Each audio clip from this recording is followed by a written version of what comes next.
everybody. I'm Clay Blair. This is the Text 10 podcast. Keith, of course, is with me. Had a big rain in South Texas over the last couple of days. So Finally, because of that, today's podcast is going to be sponsored by Diamond B Tractors and Equipment, your South Texas Mahindra and Bad Boy dealer. Hi, Keith. what's going on, man? How are you? Man, I'm better than I should be. This rain, I love it when it rains. I like the rain, but Do you know love it how for a different much? reason. Yeah, heck yeah. That turns our spring on. That turns winter off, and the boredom of sitting here looking at each other, waiting for people to realize, heck, I need a new lawnmower. I need a new tractor. I need new blades on my lawnmower. Yeah, I need to get fixed. So, yeah, right On. absolutely. Do you know how much rain on the island? Do you know how much y'all got? No clue. Yeah. I was in Corpus last night, and gosh, Lee, it just kept raining. I was in Corpus all day yesterday, basically. And what were you doing in Corpus? I didn't think we let you in here, except for special occasions. Started off at the dentist. Okay. Then had to run a bunch of parts errands for the shop guys, and then had supper at a local Corpus establishment last night. Nice. Yeah. And it rained, the entire day, all day. I don't know how much it got, but it was good. Yeah.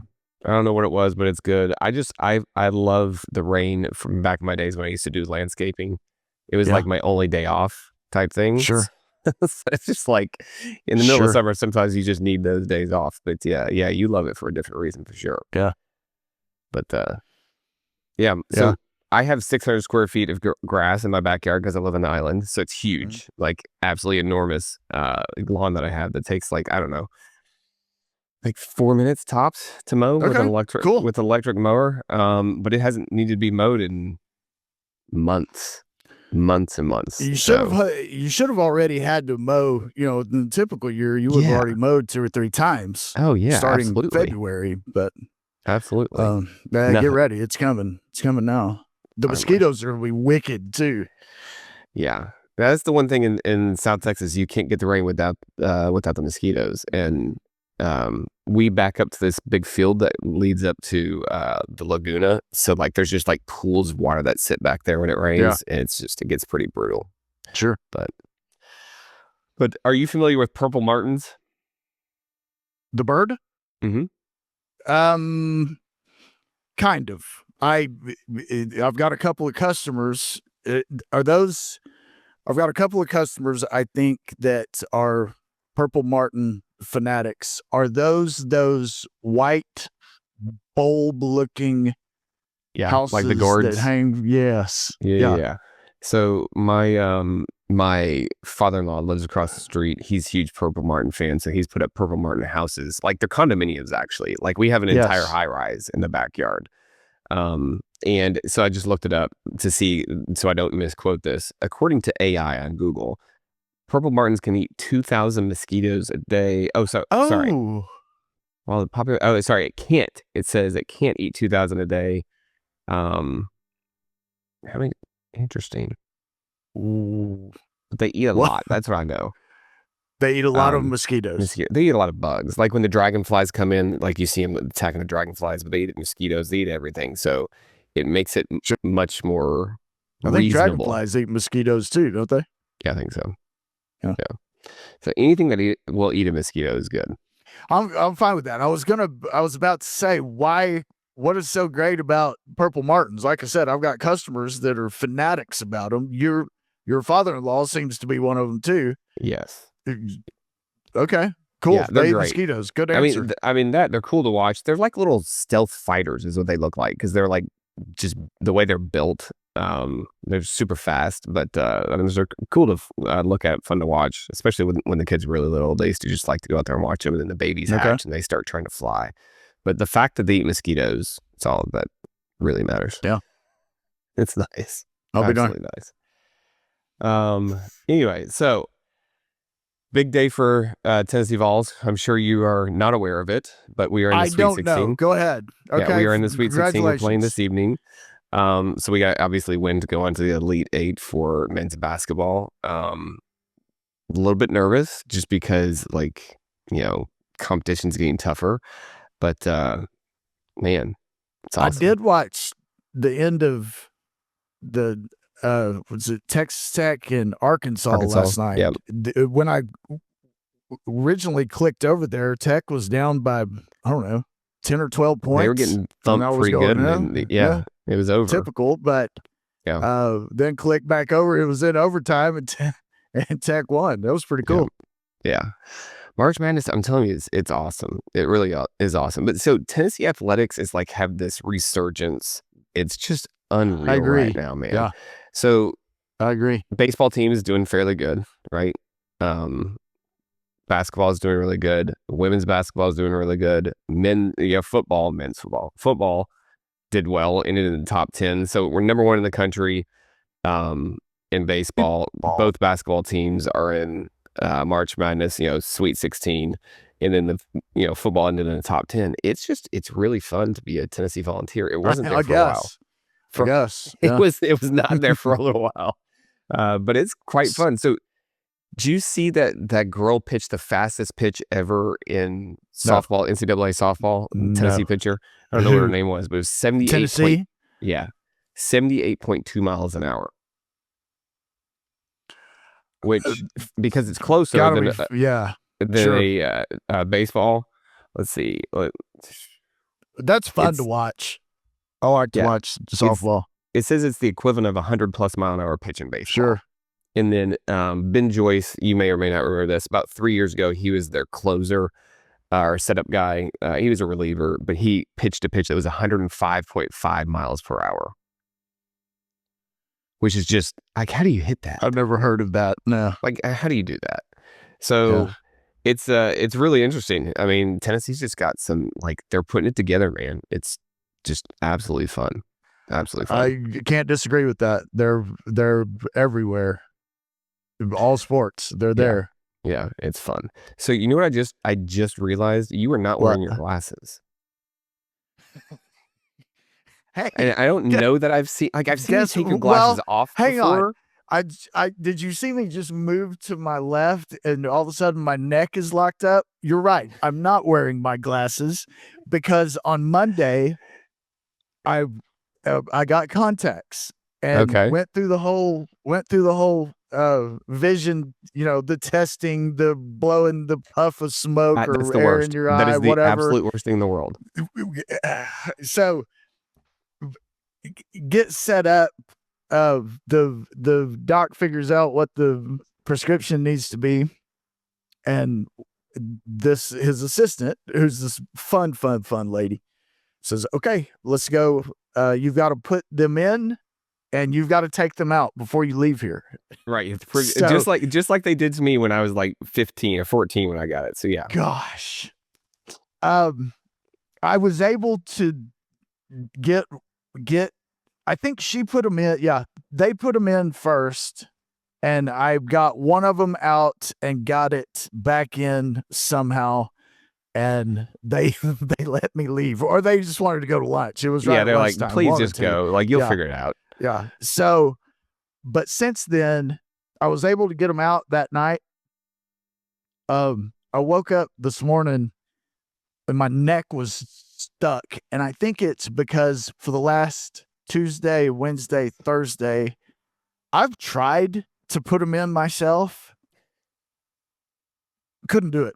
Could not get them in. And Kate and Ronnie get frustrated and they come and pry my eyes open and throw these contacts down in my eyes. I realized my neck is stiff from fighting them.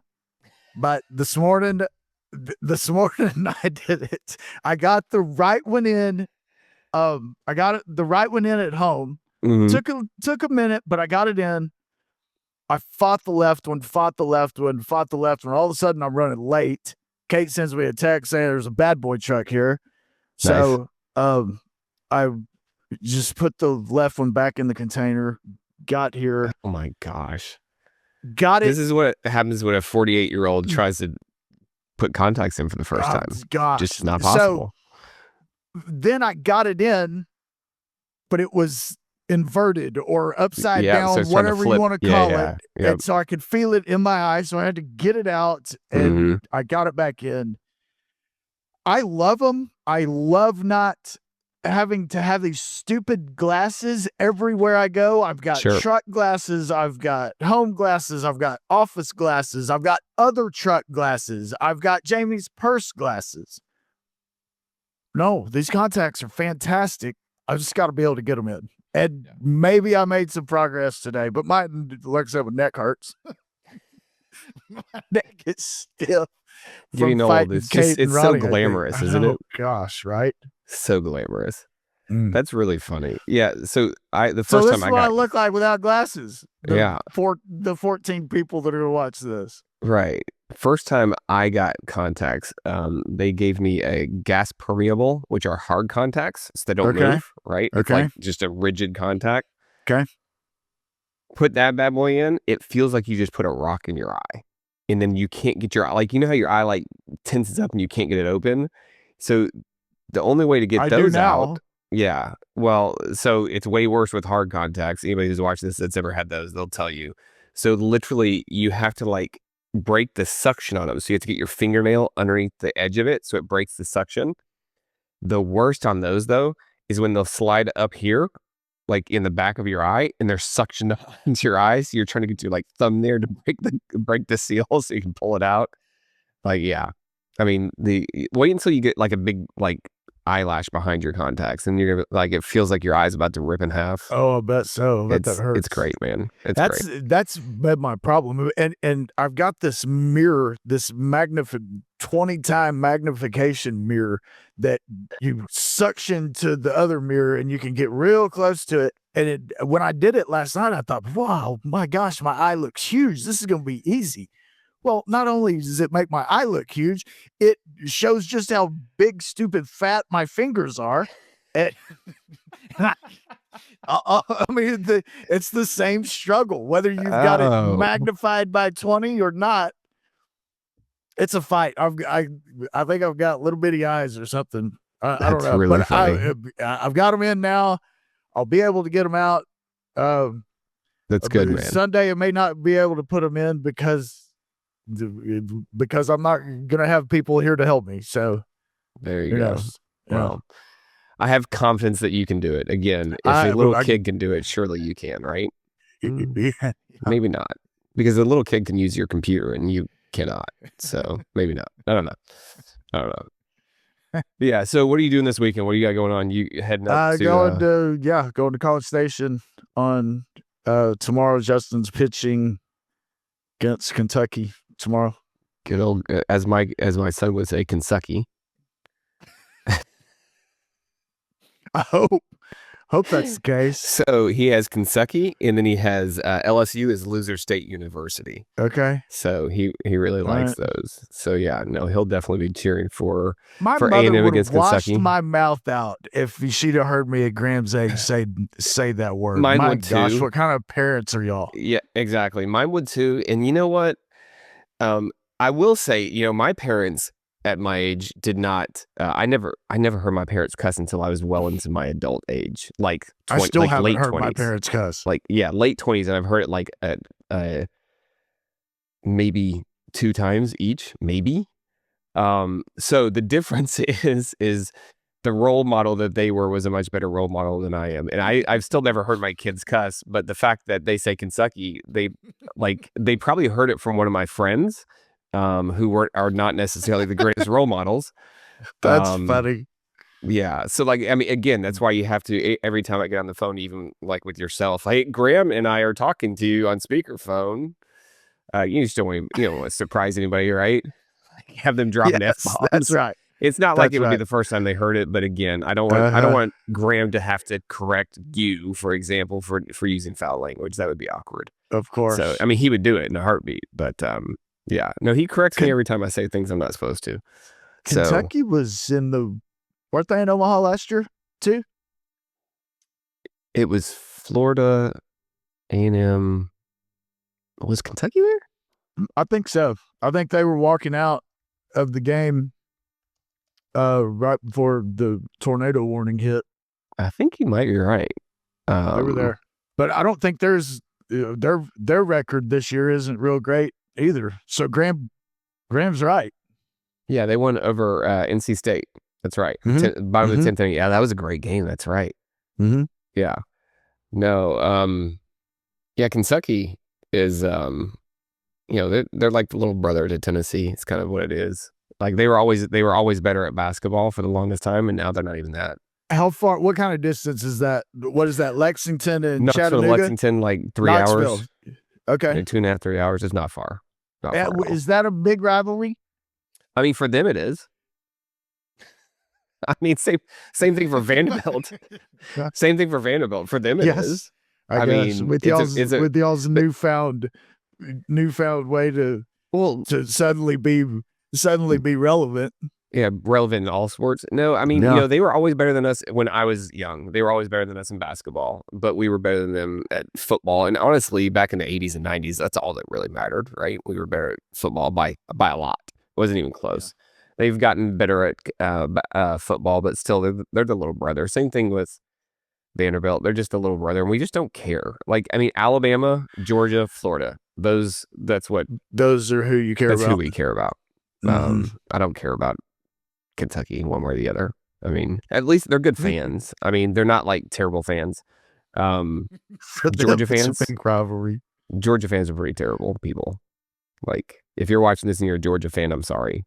I'm sorry you're a Georgia fan. I'm not sorry that I said that you're terrible. Like, to be clear, I want to be clear what I'm apologizing for. I'm apologizing that you're a Georgia fan, because that sucks. It must suck to suck, but whatever. Yeah.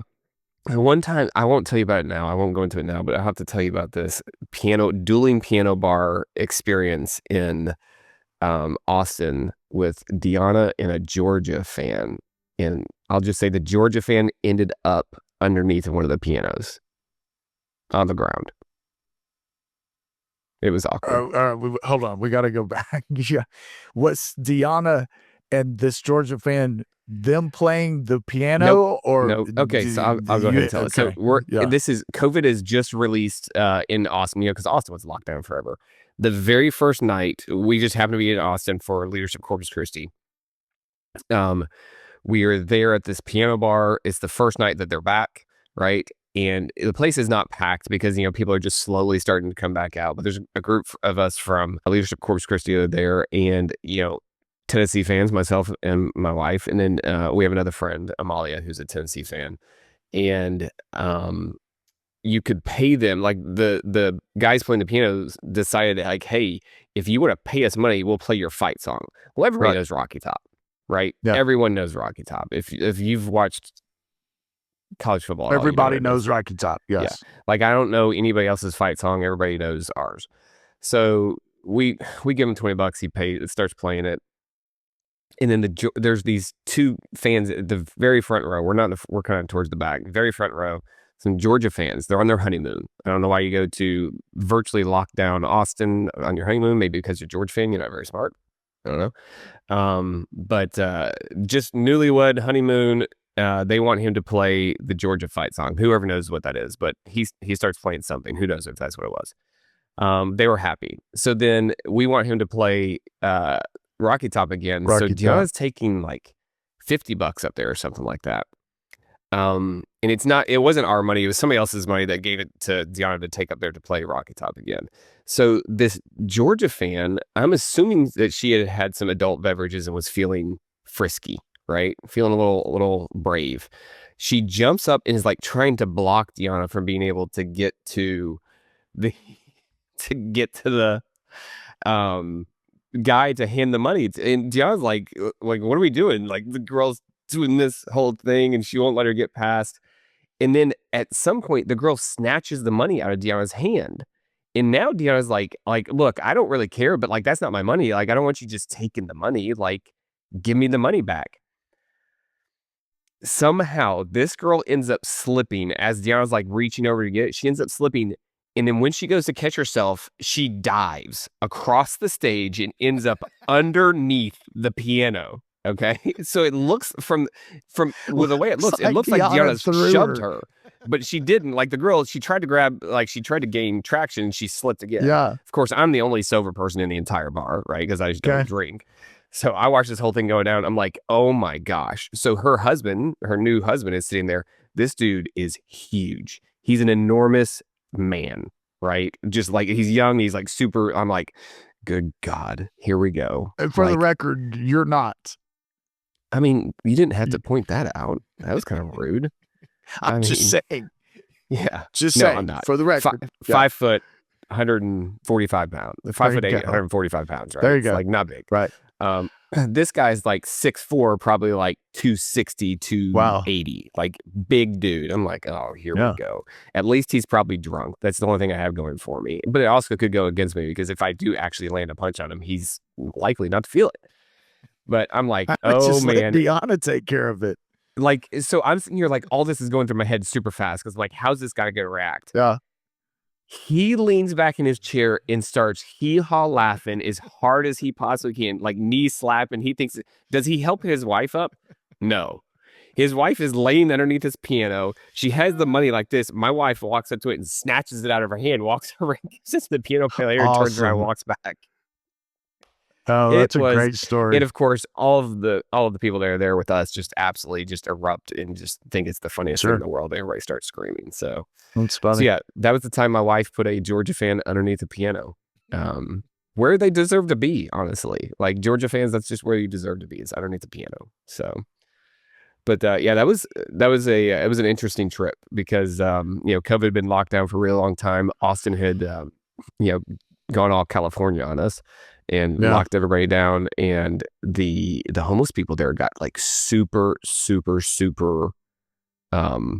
brave, like super bold, super aggressive. When we were walking back to our we were going to get into a Uber to take us back to the hotel, had a guy come up and get in Deanna's face. Like I'm like over here looking like this waiting for the Uber, and this guy comes running up and I jump in front of her and shove him back. I'm like, whoa, please just stand there.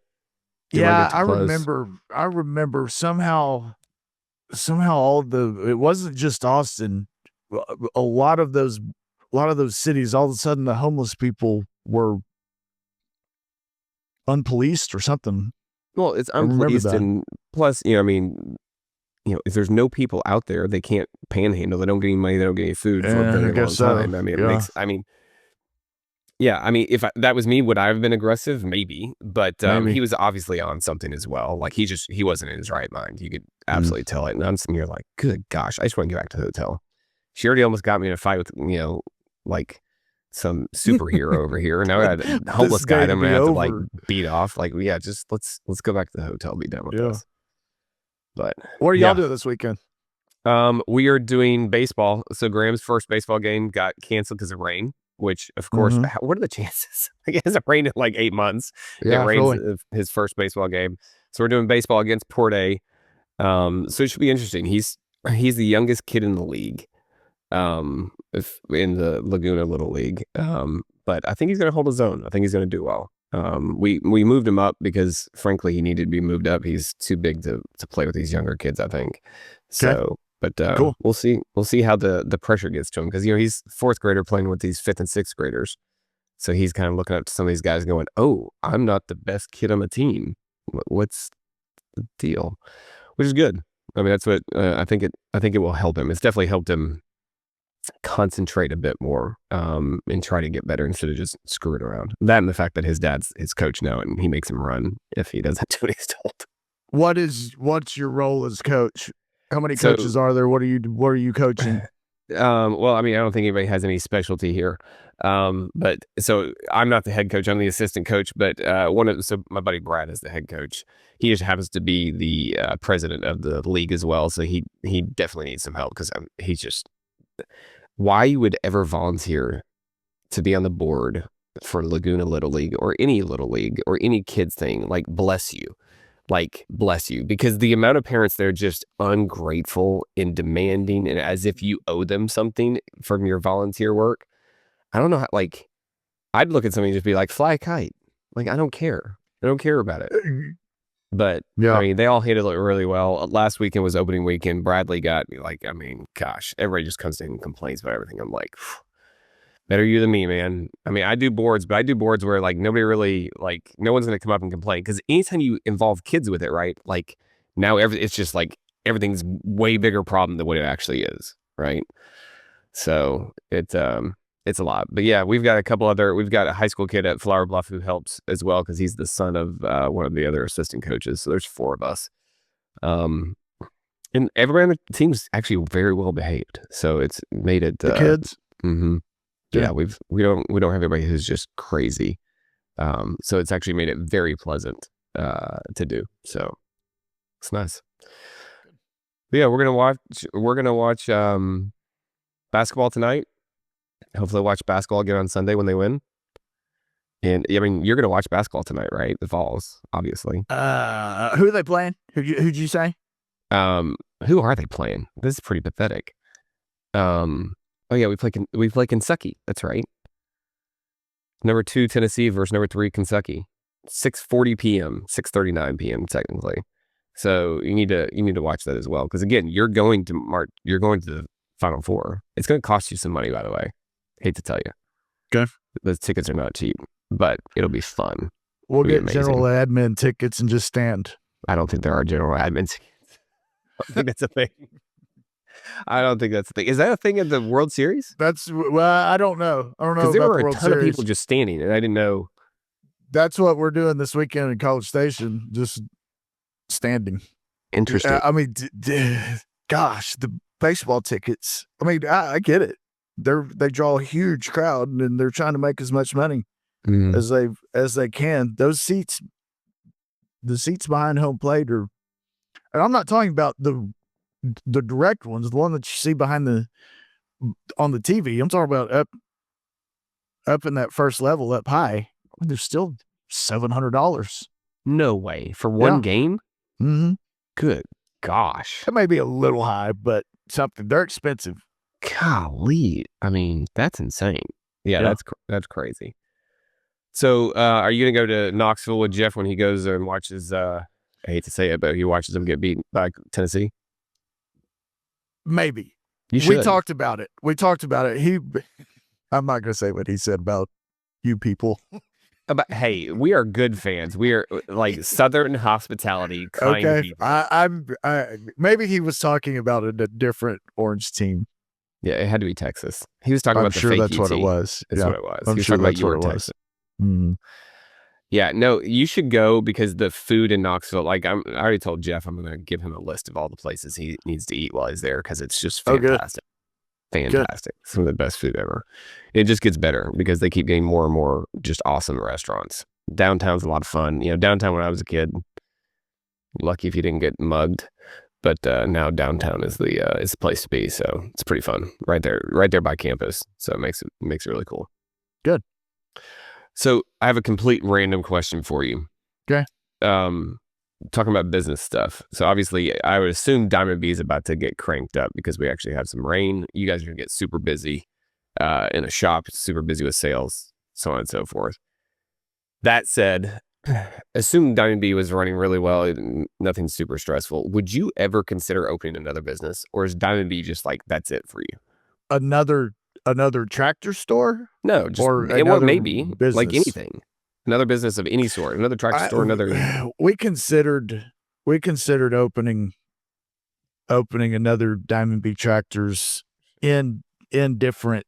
We were going to open one in a little town, I don't know, 40 miles away. We're going to maybe look at a different town, and it's just never done it. Had to do it, I guess. I mean, I know it would be possible, but I don't know.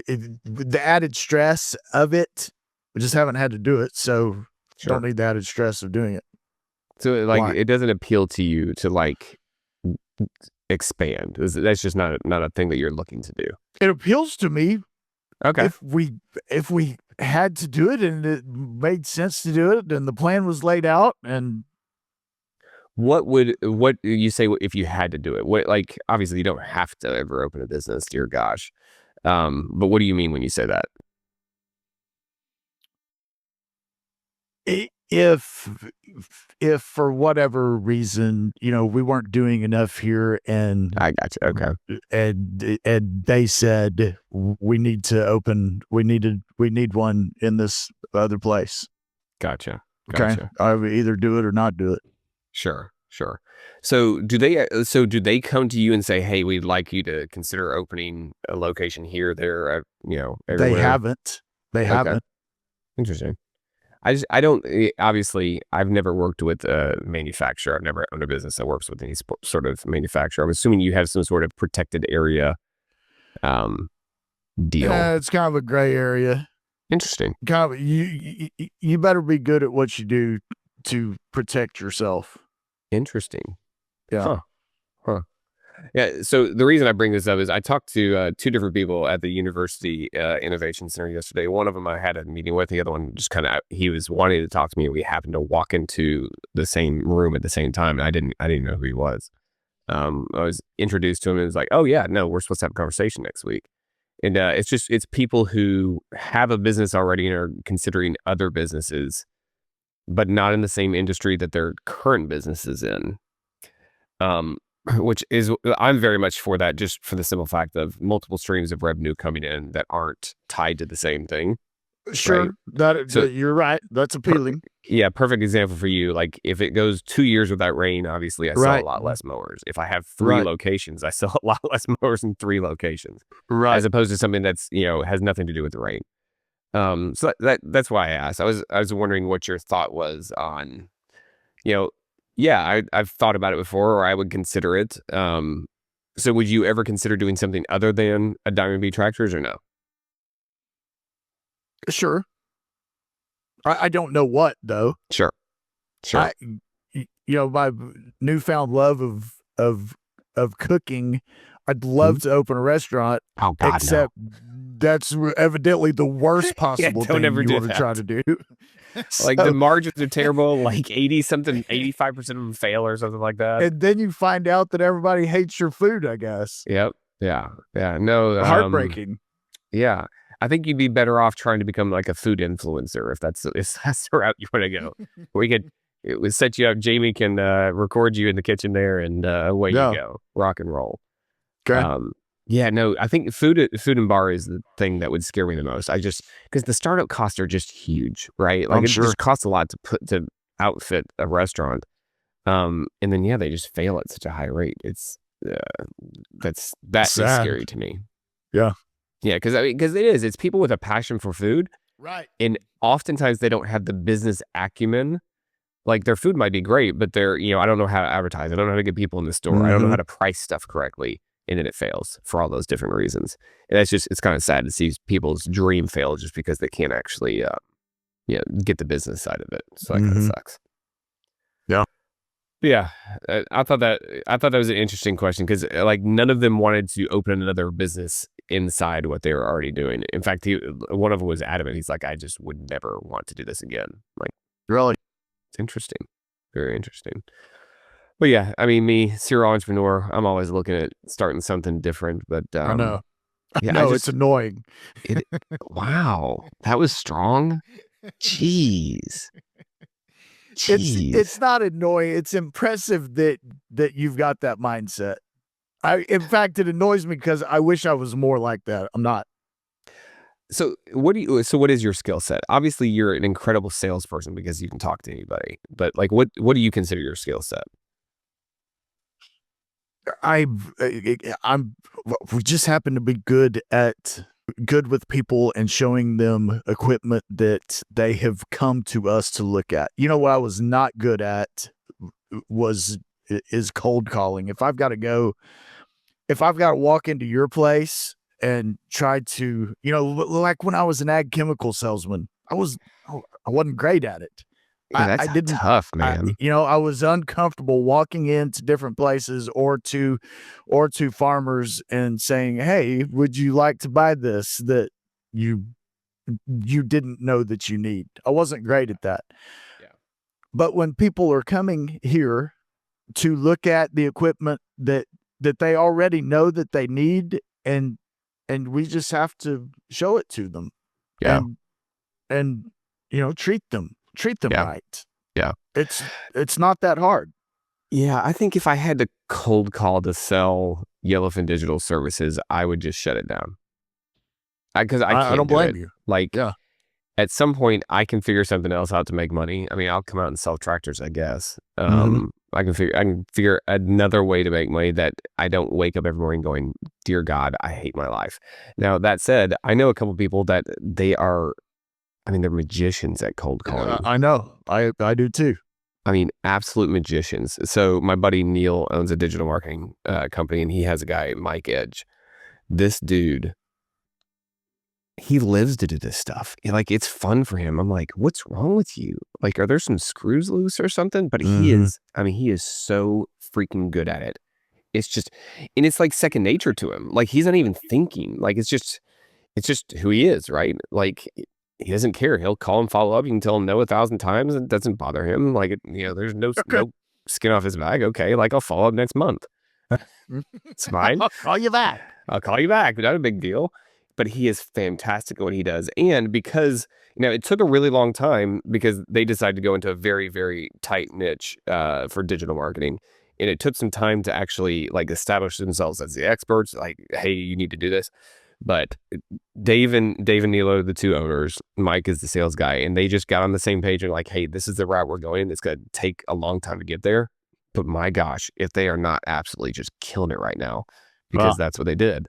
And, Neil's like, you could do that too. I'm like, finding somebody like Mike is almost impossible. That dude's a unicorn. But two, like, I don't have the patience. I mean, it took them 2.5, 3 years. Like, my focus cannot be that long. Because again, I'm going to start another business before I can get to the end of that road. So yeah, it's always, business is fun. Like, I was talking to those two guys yesterday, and both of them were like, so I don't have to like pay you for this consultation. I'm like, no, it's free. This is fun for me. Like, talking to you about like what you could potentially do is fun. I like it. It's enjoyable. That's my hobby, is trying to get people to start another business. So that said, since we're recording this, like, Clay, you're next. Okay. I'm going to make it happen. I don't know what we're going to do. I mean, Kate's going to was basically running that place. They don't need you anymore. I mean, I don't disagree. You're a good parts delivery guy and tractor delivery guy. It's my favorite part of the job. Yeah, maybe we should hire somebody to do that. I don't know. So maybe you should hire somebody. You'll have to make me fire myself from that, and it's fine. I'll just get you busy on something else. Challenge accepted. Challenge accepted. All right, that's how I get to go. That's how I get to go to different lunch spots and get off of this road that we're on here. Get to go to exotic towns and go to their best lunch places. Okay, so what's the best lunch? See, I don't even eat lunch. I literally don't eat lunch.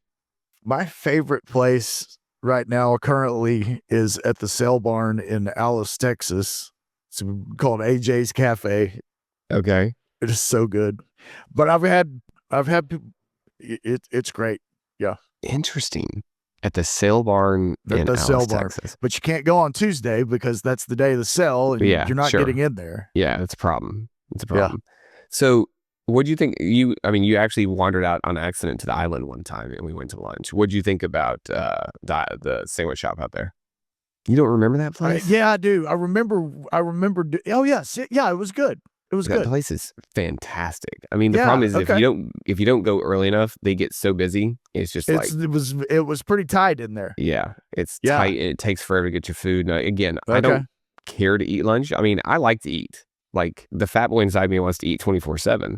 But since I don't want the fat boy to come out, like, I can't feed him as often as I want to. But like, I'm so impatient. I'm like, I don't want to wait 30 minutes for lunch. It's hard for me to do that too. Yeah, like, I'd just rather not eat. I'll eat a big dinner. It's fine. Yeah. Yeah, it's very frustrating. All right, what else we got? What else is going on? I get to see Beth this weekend. Oh, do you? This was hers. This was her world's best uncle that she gave me. Is she going to school up there? Yeah. Oh, there you go. Yes, she is. With all 60,000 other kids or something like that. It's like, that place is there's a bunch. Yeah, there's a bunch. Freaking enormous. So what's the enrollment at Tennessee? I don't know. Look it up real quick. So we'll look up undergrad. So, like, are you weird before you go to A&M, or do you become weird because you went to A&M? Which one is it? Become weird. Yeah, it's a good question. I don't know. I don't know the answer to that. I'm not going to answer that question. Okay. So because I agree with you, there is something wrong. They're weird. Like those people are weird. It's like a cult or something. So I didn't grow up knowing anything Very about. much like, so. This is from a complete outsider. I'm not a Texas fan that like hates on Texas A&M. I hate Texas. You got like you people that are watching this. Again, I don't mean to offend you. I actually don't. But man, some of you guys are weird. Like with your yell leaders, like this weird stuff in the sidelines. Like what is that? Like. That's weird. The first time I saw it was after they came into like. So I never paid attention to A&M until they came into SEC. Yeah. And then Johnny Manziel coked up, beat Alabama while he was coked up. Probably why he beat him. I mean, if you hit him, it doesn't hurt him because he's out of his mind, right? So it'll just get him go do it again. But yeah, like seeing these like guys sitting on the sideline doing their weird stuff, and I'm like, that was when they started. Don't come to the baseball games. I'll say that you don't see them at the baseball games. Yeah. Okay. Well, that's good. That's good. That like, and my wife's trying to explain it to me because she grew up down here in Texas. She's trying to explain to me these weird yell leader things, and I'm like, nope, still don't get it. Can't understand. I actually watched like this documentary they had like on like the SEC network before one of the games, like the Texas A&M game one time, and I'm like, still don't get it. Like, I mean, I guess I could watch that 5 more times, but I don't think I'm going to get it. But yeah, so Tennessee is 29,000 undergrads. A&M's 60,000 undergrads. Gosh. Yeah, slightly bigger.